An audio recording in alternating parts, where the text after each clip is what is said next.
Brigitte Macron fait front aux côtés de son mari. Après avoir été giflée en plein visage par un homme ce mardi 8 juin lors d'un déplacement à Tain-l'Hermitage dans la Drôme, quelques heures plus tard, le président de la République s'est offert un nouveau bain de foule à Valence. Cette fois-ci il était accompagné de sa femme qui a réagi au violent coup qui a été porté à son mari. Alors qu'une journaliste lui demandait si elle était inquiète pour son époux, la première dame, désabusée, a répondu toujours, une main tendrement posée sur l'épaule du chef de l'État, en guise de soutien.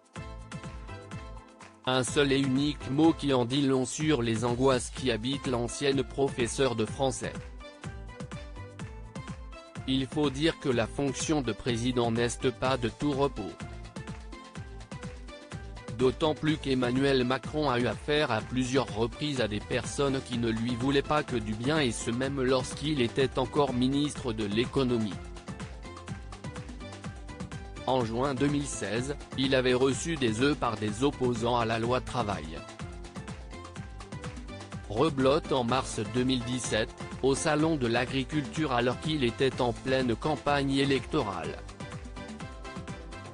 L'année suivante au même événement, il avait été lourdement sifflé et hué.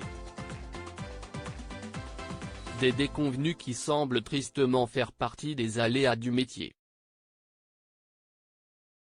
Emmanuel Macron appelle à relativiser cet incident s'il dénonce la violence de l'acte gratuit qu'il a subi. Dans une interview accordée au Dauphiné Libéré, Emmanuel Macron a appelé à relativiser cet incident qui est selon lui un fait isolé. Il faut respecter les fonctions dans la République et je ne lâcherai jamais ce combat, a-t-il toutefois tenu à rappeler, le peuple français est un peuple républicain. L'écrasante majorité des Français est intéressée par les problèmes de fond.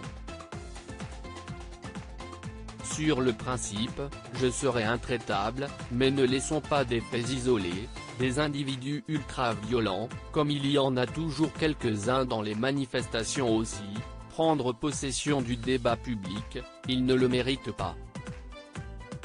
A-t-il ajouté.